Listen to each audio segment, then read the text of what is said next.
ಸ್ಥಳೀಯ ಕ್ಷೇತ್ರ ದೇವತೆಗೆ ನಮಸ್ಕರಿಸ್ತಾ ವೇದಿಕೆಯಲ್ಲಿರುವಂಥ ಉಮಾಕಾಂತ್ ಭಟ್ರೆ ಹಾಗೂ ಯಕ್ಷಗಾನ ಮತ್ತು ಇನ್ನಿತರ ಪ್ರಕಾರದ ಅನೇಕ ಕಲಾವಿದರು ಕೆಲವರಾದರೂ ಇದ್ದಾರೆ, ಈಗ ಇಲ್ಲೇ ಇದ್ದಾರೆ. ಇವರು ಕಲಾವಿದರೆ ಇರುವಂತಹ ಮತ್ತು ತುಂಬ ಆತ್ಮೀಯರ ಒಂದು ಪರಿವಾರ ಎನ್ನುವುದಕ್ಕೆ ಒಂದು ಅರ್ಥ ಕಂಡುಕೊಳ್ಳಬಹುದಾದಂಥ ಒಂದು ಸಭೆ. ಸಂಸ್ಕಾರ ಭಾರತಿ ಈ ವಿಷಯವನ್ನು ಕೈಗೆತ್ತಿಕೊಂಡಾಗ ನನಗೆ ಭಾಳ ಅನುಮಾನ ಇತ್ತು. ನಾವು ಕಲಾವಿದರನ್ನು ಒಗ್ಗೂಡಿಸಿ ಒಂದು ಪರಿವಾರ ಸಮ್ಮೇಳನ ಮಾಡೋಣ. ಈ ಒಂದು ಪ್ರಾಥಮಿಕ ಹಂತದಲ್ಲಿ ನಮ್ಮ ದಿವಾಕರ್ ಹೆಗಡೆಯವರಿದ್ದರು. ಅಲ್ಲಿ ಇದು ಯಶಸ್ವಿ ಆಗ್ತದೋ ಇಲ್ವೋ ಅನ್ನುವ ಅನುಮಾನ ಇತ್ತು. ಯಾಕೆಂದರೆ ಇಂಥ ವಿಚಾರಗೋಷ್ಠಿಗಳು ಎಷ್ಟೋ ಮಾಡಿದಾಗ ಅಲ್ಲಿ ಉಪಸ್ಥಿತಿ ಬಹಳ ಕಡಿಮೆ ಇರುವುದು ಆ ಕಲೆಯನ್ನು ನಂಬಿಕೊಂಡಿರುವ ಕಲಾವಿದರೇ ಇಲ್ಲದೆ ಇರುವಂಥದ್ದು. ಆದರೆ ಇದು ಭಾಳ ಸಂತೋಷ ಕೊಡ್ತಾಯಿದೆ. ಬೆಳಗಿಂದ ಇಲ್ಲಿವರೆಗೂ ತುಂಬ ಹೊತ್ತು ಕೇವಲ ಕುಮಟ ಅಲ್ಲ, ನಮ್ಮ ದಿನಕರ್ ಶೆಟ್ಟಿಯವರು ಕುಮಟ ಅಂತ ಹೇಳಿದ್ರು. ಕುಮಟ ಅಲ್ಲ, ಸಿರ್ಸಿ, ಸಿದ್ದಾಪುರ ಎಲ್ಲ ಕಡೆಯಿಂದ ಇಲ್ಲಿದ್ದಾರೆ. ಭಾಳ ಸಂತೋಷ. ಮತ್ತು ಈ ಥರ ಸಂವಾದಗಳು ಕಲಾವಿದರ ಜೀವನದಲ್ಲಿ ಬರುವುದಿಲ್ಲ ಎನ್ನುವಷ್ಟು ವಿರಳ ಆಗಿದೆ. ನಾವು ಯಾವುದೇ ಗೋಷ್ಠಿಗೆ ಹೋದರೂ ಕೂಡ ಅಲ್ಲಿ ಕಲಾವಿದರ ಉಪಸ್ಥಿತಿ ಇರೋದಿಲ್ಲ. ಉಪನ್ಯಾಸಕರು ಏನು ಹೇಳ್ತಾರೋ ಅದನ್ನು ಉಳಿದ ಇವರು ಕೇಳ್ಕೊಂಡು ಹೋಗ್ತಾರೆ. ಆದರೆ ಇವತ್ತು ಕಲಾವಿದ ಒಬ್ಬರಿಗೊಬ್ಬರು ಮುಖಾಮುಖಿ ಆಗುವಂಥ ಬಹಳ ಒಳ್ಳೆಯ ಕೆಲಸ ಸಂಸ್ಕಾರ ಭಾರತಿ ಮಾಡಿದೆ. ಮತ್ತು ಈ ಸಂಸ್ಕಾರ ಭಾರತಿ ಈ ಕಲಾವಿದರಿಗೆ ಕುರಿತಾಗಿ ಇಂಥದ್ದೊಂದು ಆಸಕ್ತಿಯನ್ನು ತೋರಿದ್ದು ನನಗೆ ಭಾಳ ಸಂತೋಷ. ನಮ್ಮಂಥವ್ರು ಒಳಗೆ ಬರಲಿಕ್ಕೆ ಒಂದು ಪ್ರವೇಶಕ್ಕೆ ಒಂದು ಅವಕಾಶ ಇದು. ಸಂಸ್ಕಾರ ಭಾರತೀಯ ಒಳಗೆ ಪ್ರವೇಶ ಹೇಗೆ ಅಂದರೆ, ನೀವು ಕಲಾವಿದರ ಕುರಿತಾಗಿ ಮತ್ತು ಸಮಾಜದಲ್ಲಿ ಒಂದು ಬದಲಾವಣೆಯನ್ನು ಕಲಾವಿದರು ತರಬಹುದು ಎನ್ನುವುದು ನಿಮಗೆ ಮನದಟ್ಟಾಗಿದೆ ಎನ್ನುವುದು ಭಾಳ ಸಂತೋಷ ಸಂಗತಿ.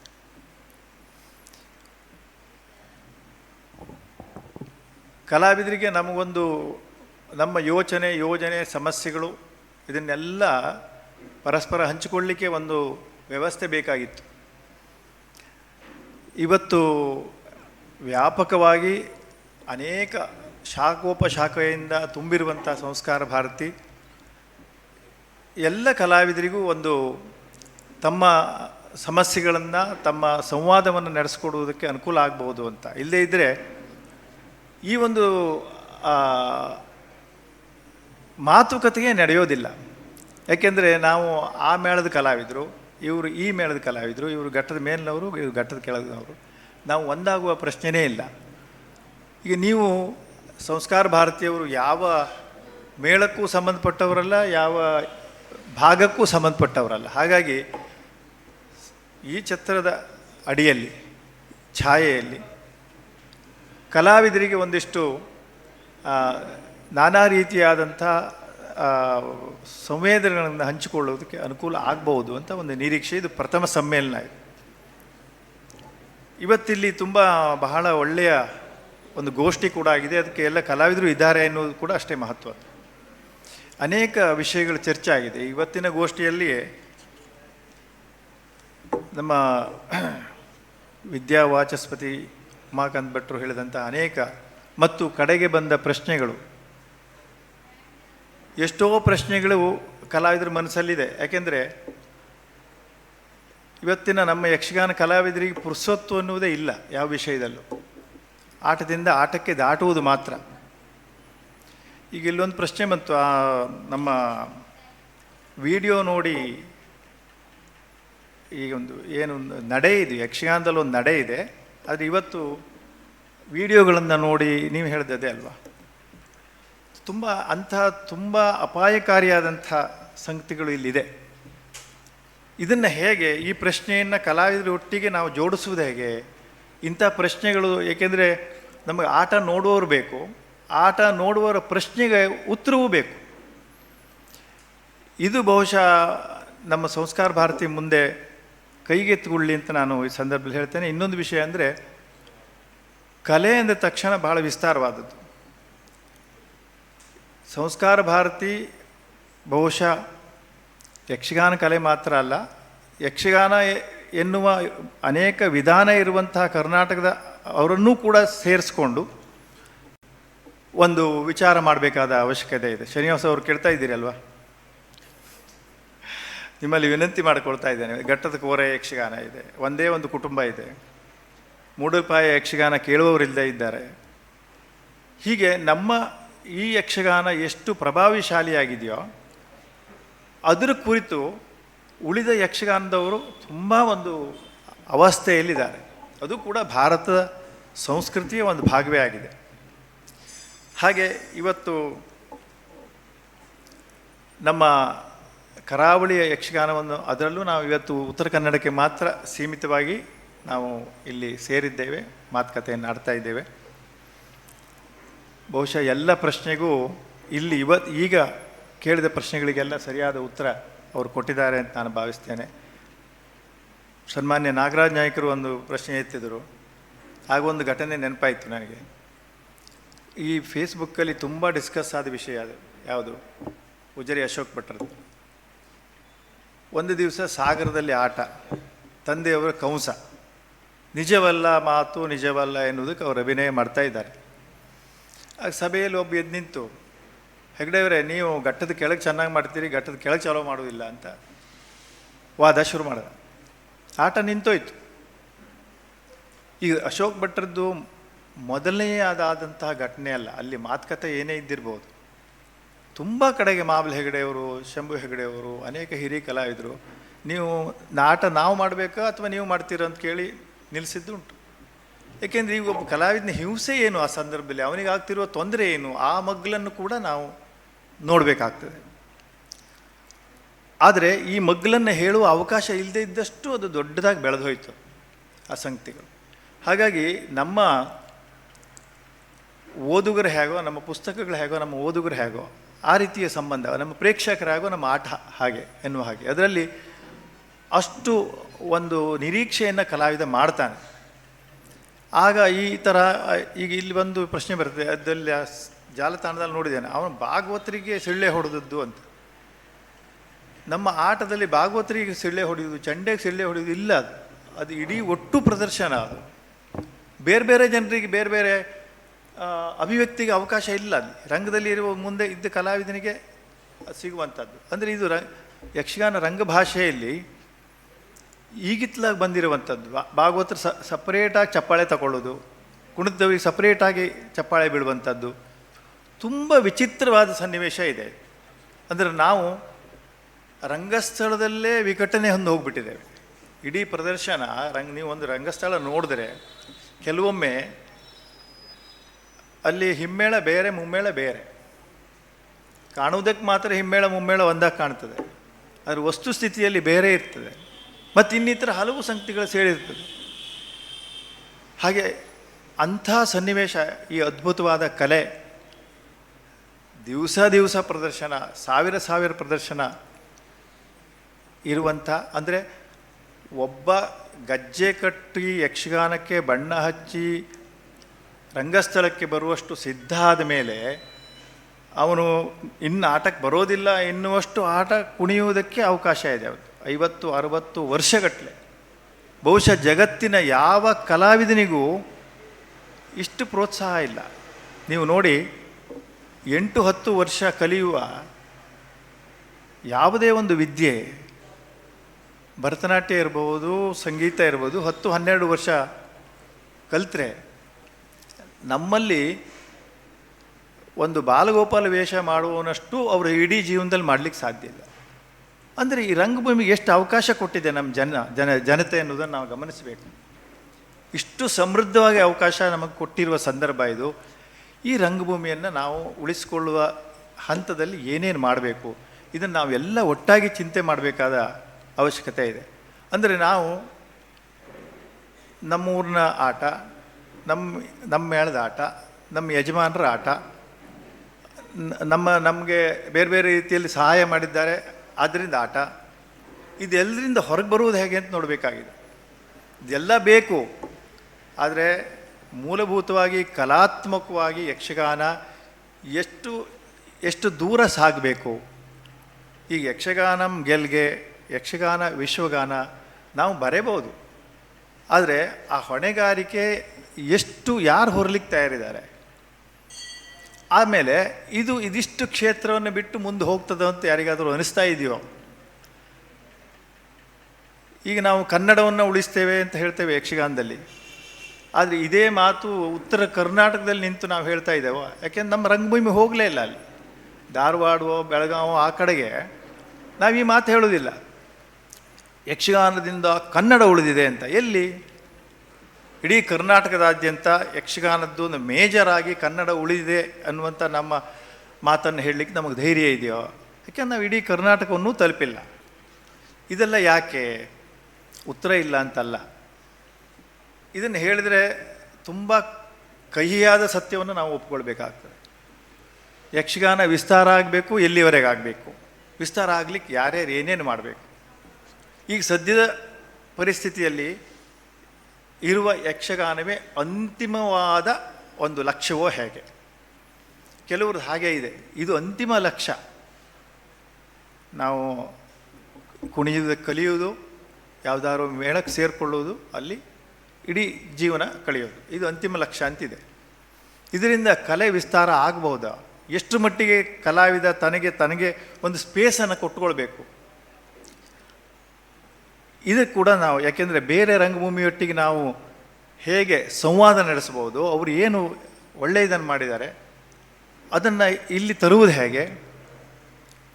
ಈಗ ಹವ್ಯಾಸಿ ಮತ್ತು ವೃತ್ತಿ ಅಂತ ಒಂದು ಬಹಳ ದೊಡ್ಡ ಕೊರೆತ ಮಾಡಿಟ್ಟಿದ್ದಾರೆ. ಉಮಾಕಾಂತ್ ಭಟ್ರು ಅದಕ್ಕೆ ಸರಿಯಾದ ಉತ್ತರ ಕೊಟ್ಟಿದ್ದಾರೆ. ಕಡಿಮೆ ಆಟ ಕುಣಿಯೋರೆಲ್ಲ ಹವ್ಯಾಸಿಗಳು, ಜಾಸ್ತಿ ಆಟ ಕುಣಿಯೋರೆಲ್ಲ ವೃತ್ತಿ ಅಂತ ಒಂದು ಮೇಲ್ನೋಟಕ್ಕೆ ನಮ್ಗೆ ಕಾಣ್ತಾ ಇರುವಂಥದ್ದು. ದಿವಸ ಆಟ ಅಥವಾ ಹೆಚ್ಚಿನ ಆಟ ಕುಣಿಯೋರೆಲ್ಲ ವೃತ್ತಿ ಕಲಾವಿದರು. ಯಾರು ಯಾವುದೇ ವೃತ್ತಿ ಮಾಡಲಿ ಅದರಲ್ಲಿ ಅವ್ರಿಗೆ ಪರಿಣಿತರೋ ಅವರು ವೃತ್ತಿ ಕಲಾವಿದರು ಅಂತ ಗಮನಿಸಬೇಕು. ಅವ್ರು ಎಷ್ಟು ಆಟ ಕುಣಿತಾರೆ ಅಂತಲ್ಲ. ಯಾಕೆ ಈ ಮಾತು ಹೇಳ್ತಾ ಇದ್ದೇನೆ ಅಂದರೆ, ಒಂದು ಹೆಗ್ಗೋಡಿನಲ್ಲಿ ಒಂದು ಸಂವಾದ ಆಗಿತ್ತು. ಅಲ್ಲಿ ಒಬ್ಬ ಕಲಾವಿದರು ಹೇಳ್ತಾ ಇದ್ದರು, ನೋಡಿ ನಾವು ಯಕ್ಷಗಾನ ಕಲಾವಿದರು, ನಾವು ವೃತ್ತಿ ಕಲಾವಿದರು, ಪದ್ಮಾ ಸುಬ್ರಹ್ಮಣ್ಯಂವರೆಗೂ ಹವ್ಯಾಸಿ ಕಲಾವಿದರು ಅಂತ ಕಂಠಘೋಷವಾಗಿ ಹೇಳಿದ್ರು. ಎಂಥ ಎಷ್ಟು ಅಜ್ಞಾನದ ಮಾತುಗಳಿದ್ರು. ಪದ್ಮಾ ಸುಬ್ರಹ್ಮಣ್ಯಂ ಅವರು ಭರತನಾಟ್ಯದಲ್ಲಿ ಯಾವ ಸ್ಥಾನದಲ್ಲಿದ್ದಾರೆ? ಹವ್ಯಾಸಿ ಅಂತ ಅವರನ್ನು ಕರೆಯುವುದು ಯಾಕೆ ಅಂದರೆ ಅವರು ಯಾವುದೇ ಮೇಳಕ್ಕೆ ಸೇರಲಿಲ್ಲ ಅಂತಲ್ವ ಅದರ ಅರ್ಥ. ಈ ಮೇಳದ ವ್ಯವಸ್ಥೆ ಅಂತ ಬಂದಿದ್ದು ಯಾವಾಗ ಇದು? ಮತ್ತು ಮೇಳದ ವ್ಯವಸ್ಥೆ ಅಂದರೆ ಇಡೀ ಜಗತ್ತಿನ ವ್ಯವಸ್ಥೆ ಅದು ಅಲ್ಲ. ಇಲ್ಲಿ ನಾವು ಮಾಡಿಕೊಂಡಿದ್ದು ಸಹಜವಾಗಿ ನಮಗೆ ಇಲ್ಲಿ ಒಂದು ವ್ಯವಸ್ಥೆ ಸೃಷ್ಟಿಯಾಗಿಬಿಟ್ಟಿದೆ. ನಮ್ಮ ಹಿಂದಿನ ಕಲಾವಿದರು ಇಷ್ಟೆಲ್ಲ ಆಟ ಕುಣಿತಾ ಇರಲಿಲ್ಲ. ನಾನು ಆಟ ಹೆಚ್ಚು ಕುಣಿಬಾರ್ದು ಅಂತ ನನ್ನ ಉದ್ದೇಶ ಅಲ್ಲ, ಇದ್ರ ಮಾತನ್ನ ಅರ್ಥ ಹಂಗಲ್ಲ.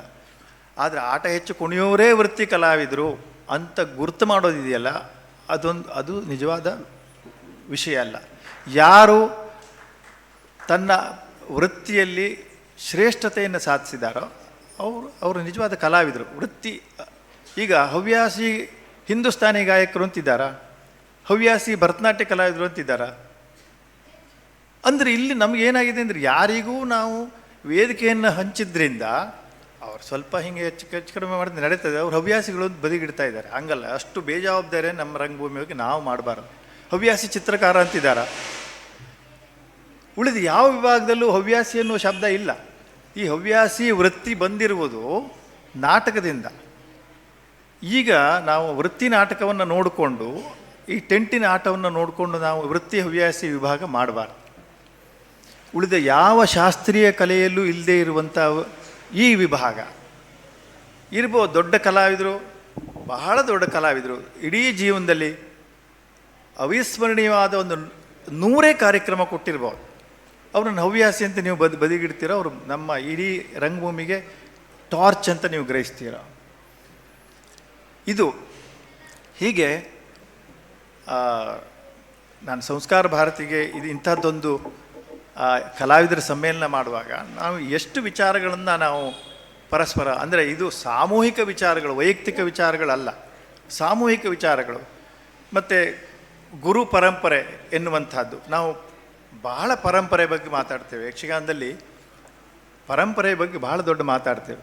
ಆದರೆ ನನ್ನ ಪರಂಪರೆ ಯಾವುದು ಅಂತ ಹೇಳುವುದಕ್ಕೆ ನಾವು ಸ್ವಲ್ಪ ಹಿಂದೇಟು ಹಾಕ್ತೇವೆ. ಇದನ್ನು ಬಹುಶಃ ಪ್ರಜ್ಞಾವಂತರು ಗಮನಿಸಬೇಕು ಅಂತ ನಾನು ಹೇಳ್ತೇನೆ. ನಾನು ಯಾವ ಪರಂಪರೆ ಸೇರಿದವ? ಹೆಚ್ಚು ಹೆಚ್ಚು ಅಂದರೆ ಉತ್ತರ ಕನ್ನಡದ ಪರಂಪರೆ ಅಂತ ನಾವು ಹೇಳ್ತೇವೆ, ದಕ್ಷಿಣ ಕನ್ನಡದ ಒಂದು ಪರಂಪರೆ ಹೇಳ್ತೇವೆ. ಆದರೆ ಬೇರೆ ಪರಂಪರೆಯಲ್ಲಿ ಗುರು ಪರಂಪರೆ, ಈಗ ಕಿರಣ್ ಘರಾಣೆ, ಗ್ವಾಲಿಯರ್ ಘರಾಣೆ, ಆ ಘರಾಣೆಯ ಎಷ್ಟು ಹಿಂದೆ ಹೋಗ್ಲಿಕ್ಕಾಗ್ತದೆ ನಮಗೆ. ಆ ಎಷ್ಟೋ ವರ್ಷದ ಹಿಂದೆ ಹಾಡಿದ ಯಾವುದೋ ಚೀಜ್ ಇವತ್ತು ಹಾಡ್ತಾನೆ ಅವನು ಆ ಘರಾಣೆಗೆ ಸೇರ್ತಾನೆ. ಯಕ್ಷಗಾನದಲ್ಲಿ ಇಲ್ವಾ? ಹಿಂದೆ ತುಂಬ ಕಲಾವಿದರು ಆಗೋಗಿದ್ದಾರೆ, ಅವರೊಟ್ಟಿಗೆ ನಾವು ಗುರುತಿಸ್ಕೊಳ್ತಾ ಇದ್ದೇವೋ ಇಲ್ವೋ? ಯಾಕೆ ಗುರುತಿಸ್ಕೊಳ್ಳೋದಿಲ್ಲ ಅಂದರೆ ಬಹುಶಃ ನಮಗನಿಸ್ತದೆ ನಮ್ಮದು ಎಲ್ಲೋ ಒಂದು ಕಲಾವಿದರಲ್ಲಿ ಇರುವಂಥ ನಾನೇ ಸರಿ ಮಾಡೋದು ಇದು ಎನ್ನುವಂಥ ಒಂದು ಭಾವನೆ ಇದ್ದಿರ್ಬೋದು ಅಂತ ನನಗನ್ನಿಸ್ತದೆ. ಮೃದಂಗದಲ್ಲಿ ಒಂದು ಘರಾಣೆ ಇದೆ, ಚಂಡೆಯಲ್ಲಿ ಒಂದು ಘರಾಣೆ ಇದೆ, ವೇಷದಲ್ಲಿ ಒಂದು ಘರಾಣೆ ಇದೆ. ನಾನು ಇಂಥವರಿಂದ ಪ್ರೇರಣೆ ಪಡೆದಿದ್ದೇನೆ, ಹಿಂದಿನವರು ಹೇಳಿದ್ದು ನಾನು ಕೇಳಿದ್ದೇನೆ. ಆದರೆ ಇವತ್ತು ನಮ್ಮ ಹೊಸ ಹುಡುಗರಿಗೆ ಈ ಹೊಸ ಮಾಧ್ಯಮ ಕೈಗೆ ಸಿಕ್ಕಿರೋದ್ರಿಂದ ಯಾವ ಸುಧನ್ವನಿಂದ ನಾನು ಆ ಸುಧನ್ನು ಮಾಡ್ತಾ ಇದ್ದೇನೆ ಅಂತ ಹೇಳಲಿಕ್ಕೆ ಆಗೋದಿಲ್ಲ. ಯಾವ ಕೃಷ್ಣನಿಂದ ನಾನು ಇವತ್ತು ಹೆಜ್ಜೆ ಇಡ್ತಾ ಇದ್ದೇನೆ ಹೇಳುವ ಪ್ರಾಮಾಣಿಕತೆ ಇಲ್ಲ. ಯಾಕೆಂದರೆ ಅವನಿಗೆ ಯಾವುದಕ್ಕೂ ಬದ್ಧ ಆಗಬೇಕಾಗಿಲ್ಲ, ಒಂದು ರೆಕಾರ್ಡ್ ಇದೆ ಅಲ್ಲಿ. ಆ ರೆಕಾರ್ಡನ್ನು ಒಬ್ಬನೇ ಒಂದು ಕೋಣೆಯಲ್ಲಿ ಹಚ್ಕೊಂಡು ಯಾವುದೋ ಒಂದು ಸಂಗತಿಗಳನ್ನು ಅವನು ತಗೊಂಡು, ಅಂದರೆ ನಮ್ಮ ದೇಶದ ಯಾವುದೋ ಒಂದು ಔಷಧಿಯನ್ನು ಬೇರೆ ಅಮೇರಿಕದಲ್ಲಿ ಯಾರೋ ಬಳಸ್ಕೊಂಡು ಪೇಟೆಂಟ್ ತಗೊಂಡಂಗೆ ಇದು. ಅದ್ರ ಮೂಲವನ್ನು ಹೇಳೋದೇ ಇಲ್ಲ, ಹೇಳಬೇಕಾದ ಅವಶ್ಯಕತೆ ಇಲ್ಲ. ಅಷ್ಟು ದೊಡ್ಡ ಅಪಾಯ ಮಾಡಿದೆ ಇದು ಯಾವುದು, ಈ ವಿಡಿಯೋ ಅನ್ನುವಂಥದ್ದು. ವಿಡಿಯೋ ವಿಷಯದಲ್ಲಿ ಒಂದು ಸಣ್ಣ ವಿಷಯ ಹೇಳಿ ನಾನು ಮುಗಿಸ್ತೇನೆ. ಇವತ್ತು ಸಾಮಾಜಿಕ ಜಾಲತಾಣದಲ್ಲಿ ನಮಗೆ ಕಂಟ್ರೋಲ್ ಮಾಡಲಿಕ್ಕೆ ಆಗದೇ ಇದ್ದಷ್ಟು ವಿಡಿಯೋಗಳು ಬರ್ತಾ ಇದೆ ಪ್ರದರ್ಶನದ್ದು. ನಾವು ಕಲಾವಿದರ ಈ ವೇದಿಕೆಯಲ್ಲಿ ನಾನು ಎಲ್ಲರಲ್ಲೂ ವಿನಂತಿ ಮಾಡ್ತೇನೆ, ದಯಮಾಡಿ ಹಾಗೆ ಬಿಟ್ಟು ಕೊಡಬೇಡಿ. ಬೇಕಾದರೆ ಆಟಕ್ಕೆ ಬಂದು ನೋಡಲಿ. ಯಾಕೆಂದರೆ ಈ ರೀತಿಯ ಹಂಚುವುದರಿಂದ ಎಲ್ಲೋ ಒಂದು ತಾಸು ಮನರಂಜನೆಗೆ ನಮ್ಮ ನೋಡ್ತಾರೆ, ನಮಗೆ ಹೆಸರು ಬರ್ತದೆ ಅಂತ ಕಾಣ್ತದೆ. ಆದರೆ ಸುದೀರ್ಘವಾಗಿ ಗ್ರಹಿಸಿದರೆ ಇಂಥ ಪ್ರಸಂಗಗಳನ್ನು ಬೇರೆಯವರಿಗೆ ಕೊಡುವುದರಿಂದ ನೀವು ಕೊಟ್ಟ ಒಂದು ಒಳ್ಳೆಯದನ್ನು ಯಾರೂ ಗುರುತಿಸೋದಿಲ್ಲ ಅಂತ ನಾನು ಹೇಳೋದು. ಒಂದು ಒಳ್ಳೆಯ ಪ್ರದರ್ಶನ ನೀವು ಕೊಟ್ಟರೆ ಅಂತ ಅದು 10 ಕಾಪಿ ಆಗ್ತದೆ, ಬಟ್ ಇದು ಕೊಟ್ಟ ಶ್ರಮ ನಿಮಗೆ ಸಿಗೋದಿಲ್ಲ. ಜಾಲತಾಣದಲ್ಲಿ ಒಂದು ಲೈಕ್ ಮಾತ್ರ ನಿಮಗೆ ಸಿಗ್ತದೆ ಅಷ್ಟೇ.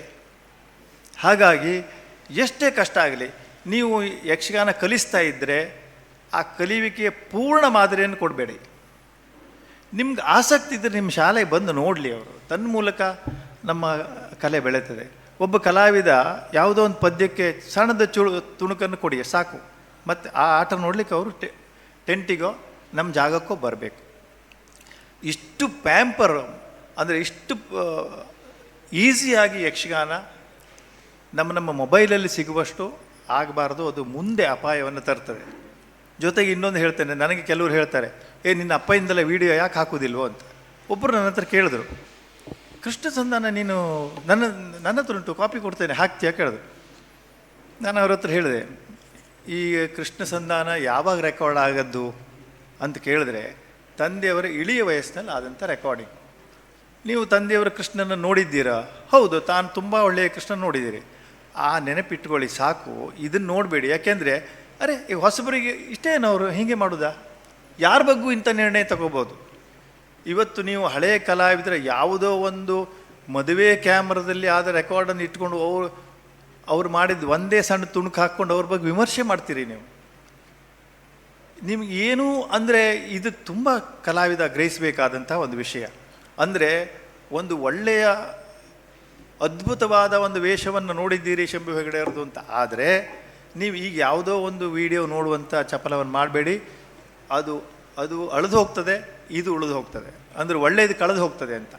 ಈ ಸೂಕ್ಷ್ಮತೆ ನಮ್ಮ ಜಾಲತಾಣದಲ್ಲಿ ಖಂಡಿತವಾಗಿಯೂ ಇಲ್ಲ. ಮತ್ತು ಎಷ್ಟು ಜಾಲತಾಣ ಎಷ್ಟು ಕುಲುಗೆಟ್ಟು ಹೋಗಿದೆ ಅಂದರೆ ಕಲಾವಿದನ ಹೆಸರು ಬರೆಯೋದಿಲ್ಲ, ಯಾವ ಮೇಳದಿಂದ ತಂದಿದ್ದೇನೆ ಅಂತ ಹೇಳಿ ಯಾವ ಮೇಳದ ಹೆಸರು ಬರೆಯೋದಿಲ್ಲ. ಅವನಿಗೆ ಅವನ ಚಾನಲ್ ಏನಿದೆಯೋ ಅದು ಬೇಕು ಅವನಿಗೆ ಅಷ್ಟೇ. ಹಾಗಾಗಿ ಬಹುಶಃ ನಾವು ಈ ಎಚ್ಚರವನ್ನು ಕಲಾವಿದರು ನಮ್ಮ ಮೇಳದ ರೆಕಾರ್ಡನ್ನು ನೀವು ಮಾಡಬೇಡಿ ಅಂತಲೇ ನಾನು ಮೊದಲು ಹೇಳ್ತೇನೆ. ಆದರೂ ರೆಕಾರ್ಡಾಗಿ ಕೆಲವು ಕಡೆ ಹೋಗ್ತದೆ, ಆ ಪ್ರಶ್ನೆ ಅಲ್ಲ. ಆದರೆ ಇವತ್ತು ಬಂದ ಅನೇಕ ಸಂಗತಿಗಳಿಲ್ಲಿದೆ, ಅದರಲ್ಲಿ ಇಷ್ಟು ಮಾತ್ರ ನಾನು ನಿಮ್ಮೊಂದಿಗೆ ಕಲಾವಿದರೊಂದಿಗೆ ಹಂಚಿಕೊಳ್ತಾ ಇದ್ದೇನೆ. ಯಕ್ಷಗಾನಕ್ಕೆ ನಾವೆಲ್ಲ ಸೇರಿ ದುಡಿದ್ರೆ ಅಂತಹದ್ದೊಂದು ಕಲೆ ಯಾವ ಮಟ್ಟಕ್ಕೂ ಕೂಡ ಕೊಂಡೊಯ್ಬೋದು. ಇಲ್ಲಿ ಅನೇಕರು ಎಲ್ಲ ವಿಷಯದಲ್ಲೂ ಪರಿಣಿತರಿದ್ದಾರೆ. ಇಲ್ಲಿ ಕೇವಲ ರಂಗಭೂಮಿಯ ಕಲಾವಿದ ಅಂದರೆ ವೇಷ ಕಟ್ಕೊಂಡು ಕುಣಿಯೋನು ಮಾತ್ರ ಅಲ್ಲ, ಅಲ್ಲಿ ಭಾಗವತನೋ ಮದ್ದಲೆಗಾರನೋ ಉಳಿದೆಲ್ಲ ಪರಿಕರಗಳು ಕೂಡ ಲಕ್ಷ್ಯ ಕೊಡಲೇಬೇಕಾದಂಥದ್ದು. ಹಾಗೆ ಒಂದು 3 ಇನ್ಸ್ಟ್ರೂಮೆಂಟ್ ಇಟ್ಕೊಂಡು ಯಾವ ಸೆಟ್ಟೂ ಇಲ್ಲದೆ, ಇವತ್ತು ಸಮುದ್ರ ಮಥನ ಅಂದ ತಕ್ಷಣ ಆಚೆ ಕಡೆ ಈಚೆ ಕಡೆ ರಬ್ಬರ್ ಹಾವನ್ನು ಎಳೆಯುವ ತ್ರಾಸಿಲ್ಲದೆ ನಾವು ಅದ್ಭುತ ಪರಿಣಾಮವನ್ನು ಕೊಡುವಂಥ ಒಂದು ರಂಗಭೂಮಿ ನಮ್ಮ ಕೈಯಲ್ಲಿದೆ. ಇಲ್ಲಿ ನಾವು ಯಕ್ಷಗಾನ ನಾನು ನೋಡೋದು ಬಿಟ್ಟಿದ್ದೇನೆ ಅಂಥದ್ದನ್ನೆಲ್ಲ ಬಿಟ್ಟು ಹೆಚ್ಚು ನೋಡಿ ವಿಮರ್ಶೆಯನ್ನು ಮಾಡಿ ಸಲಹೆ ಸೂಚನೆಯನ್ನು ಕೊಟ್ಟು ಕಲಾವಿದರೊಟ್ಟಿಗೆ ಒಂದು ತಾದಾತ್ಮ್ಯತೆಯನ್ನು ಇಟ್ಕೊಂಡು ನಾವು ಈ ರಂಗಭೂಮಿಯನ್ನು ಬೆಳೆಸಬೇಕಾಗಿದೆ. ಯಾವುದೋ ರಂಗಸ್ಥಳದಲ್ಲಿ ಯಾವುದೋ ಒಂದು ಪಾತ್ರ ಮಾಡಿದ ಹಾಗೆ ನಾನು ಈ ಮೇಳದ ಕಲಾವಿದ, ನಾನು ಆ ಮೇಳದ ಕಲಾವಿದ ಅಂತ ಬೇಕಿದ್ರೆ ಒಂದು ಭಿನ್ನತೆ ಇಟ್ಕೊಳ್ಳೋಣ. ಆದರೆ ನಾವೆಲ್ಲ ಒಂದೇ ಪರಿವಾರಕ್ಕೆ ಸೇರಿದ್ರು ಎನ್ನುವಂಥ ಅದೊಂದು ವೇಷ ಮಾಡ್ದಂಗೆ ನಾನು ಇಂಥ ಮೇಳದವನು ಅಂತ. ಆದರೆ ಅಂತಿಮವಾಗಿ ನಾವು ಇದರ ಕಲಾತ್ಮಕವಾದಂತಹ ಸಂಗತಿಯನ್ನು ನಾವೇ ಸಂರಕ್ಷಿಸಬೇಕು. ಯಾರೂ ಬರೋದಿಲ್ಲ ನಮ್ಮ ಹೆಲ್ಪಿಗೆ. ಇದು ಕೆಳಗೆ ಇಳಿತಾ ಹೋದಂಗೆ ಹಗುರ ಇಲ್ಲಿಂದ ಪ್ರೇಕ್ಷಕರು ಒಬ್ಬೊಬ್ಬರಾಗಿ ಜಾರ್ತಾ ಹೋಗ್ತಾರೆ. ಈಗ ಬೆಳಿಗ್ಗೆ ತುಂಬಿದ್ದದ್ದು ಹಾಗೆ ಹಿಂದಿನ ಬಾಗಿಲಿಂದ ಬೇರೆ ಕಲೆಗಳಿಗೆ ಹೋಗ್ತಾರೆ. ಆ ಮಟ್ಟವನ್ನು ನಾವು ತಂದ್ಕೊಳ್ಬಾರ್ದು. ಇಲ್ಲಿ ನನಗಿಂತ ಹಿರಿಯರು, ತಿಳಿದವರು, ಪ್ರಾಜ್ಞರು ಎಲ್ಲ ಇದ್ದೀರಿ. ಕಲಾವಿದರು ಎಲ್ಲ ಶ್ರೇಷ್ಠ ಕಲಾವಿದರು, ಅನೇಕ ಒಡನಾಡಿಗಳು ಎಲ್ಲ ಸೇರಿದ್ದೀರಿ.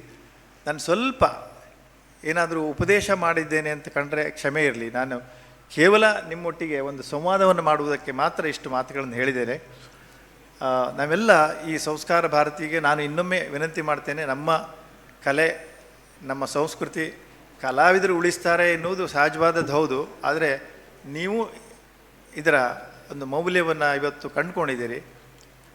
ಅದನ್ನು ಹೆಚ್ಚು ನಮ್ಮ ದೇಶದ ಪ್ರಖರವಾದ ಒಂದು ರಂಗಭೂಮಿಯಾಗಿ ಬೆಳೆಸುವುದಕ್ಕೆ ನೀವು ಹೆಚ್ಚು ಸಹಾಯ ನೀಡ್ತೀರಿ ಅಂತ ನಾನು ಈ ಸಂದರ್ಭದಲ್ಲಿ ವಿನಂತಿ ಮಾಡ್ತೇನೆ. ಮತ್ತು ಸಂಸ್ಕಾರ ಭಾರತೀಯವರಿಗೆ ಒಂದು ವಿನಂತಿ ಅಂದರೆ, ನೀವು ಎಲ್ಲ ಆಟ ಆದರೂ ಆಟಕ್ಕೆ ಹೋಗಬೇಕು. ನೀವು ಯಕ್ಷಗಾನ ಕೈ ಎತ್ಕೊಂಡ ಮೇಲೆ ನೀವು ಆಟ ನೋಡದೇ ಇದ್ದರೆ ಆಗೋದಿಲ್ಲ.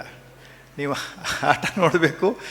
ಮತ್ತು ಈ ನಮ್ಮ ಭಾರತೀಯ ರಂಗಭೂಮಿಯ ನಿಜವಾದ ಸಂಸ್ಕೃತಿಯನ್ನು ಉಳಿಸಿದಂಥ ಯಕ್ಷಗಾನ ಮತ್ತು ಯಕ್ಷಗಾನೇತರ, ಅಂದರೆ ಯಾರು ರಾಮಾಯಣ, ಮಹಾಭಾರತ, ಭಾಗವತ ಇತ್ಯಾದಿ ಸಂಪ್ರದಾಯದ ಕಲೆಗಳನ್ನು ಉಳಿಸ್ತಾರೋ, ಅದು ಯಾರೇ ಇರಲಿ, ಯಕ್ಷಗಾನ ಅಥವಾ ಯಕ್ಷಗಾನೇತರ, ಅವ್ರ ಬೆಂಬಲಕ್ಕೆ ನೀವು ನಿಲ್ಲಬೇಕು ಅಂತ ನಾನು ಹೇಳಿ ಎಲ್ಲ ಸೇರಿದ ಕಲಾವಿದರಿಗೆ, ಆತ್ಮೀಯರಿಗೆ, ಹಿರಿಯರಿಗೆ ನನ್ನ ನಮಸ್ಕಾರಗಳನ್ನು ಹೇಳ್ತಾ, ಸನ್ಮಾನ್ಯ ಉಮಾಕಾಂತ್ ಭಟ್ರ ಒಂದು ಸಾನ್ನಿಧ್ಯದಲ್ಲಿ ಕುಳಿತುಕೊಂಡು ಒಂದೆರಡು ಮಾತುಗಳನ್ನು ಹೇಳುವ ಅವಕಾಶ ಸಿಕ್ತು. ಬೇರೆ ರಂಗಭೂಮಿ ಬಗ್ಗೆ ಅವರು ಹೇಳಿದರು. ಚಾಲು ಚಾಲು ಚಾಲು ಚಾಲು ಚಾಲು ಅಂದರೆ ನಮ್ಮ ಕಥಕ್ನಲ್ಲಿ ಮತ್ತು ನಾಟ್ಯಶಾಸ್ತ್ರದಲ್ಲೂ ಕೂಡ ಚಲಿಸುವುದು, ನಡೆಯುವುದು, ಅಂಗಭಂಗಿಗಳ ಮೂಲಕ ತನ್ನ ಚರ್ಯೆಯನ್ನು ಚರಿಸುವುದು, ಚರ ಎನ್ನುವ ಅರ್ಥದಲ್ಲಿ ವಿವಿಧ ಪ್ರಕಾರದ ಕಲೆಗಳಲ್ಲಿ ವಿವಿಧ ರೀತಿಯಲ್ಲಿ ಹೇಳುವಂಥದ್ದು. ಈ ನಮ್ಮಲ್ಲಿ ಚಾಲು ಕೂಡ ಹೆಚ್ಚು ಕಡಿಮೆ ಅದೇ ಅರ್ಥದಲ್ಲೇ ಇದೆ. ಏನು, ನೃತ್ಯದ ವಿಸ್ತಾರ, ಸ್ವಭಾವಾನುಗುಣವಾಗಿ ನೃತ್ಯದ ವಿಸ್ತಾರ ಬೇಡ, ಅದು ಚಾಲಾಗಿ ಸಪರೇಟಾಗಿ ನಿಲ್ಲುವ ವಿಸ್ತಾರ ಬೇರೆ, ಅಷ್ಟೇ ಇಲ್ಲಿರುವಂಥದ್ದು. ಅನೇಕ ಸಂಗತಿಗಳು ನಿಮ್ಮ ಮುಂದೆ ಚರ್ಚಿತವಾಗಿದೆ. ಎಲ್ರಿಗೂ ನಮಸ್ಕಾರ.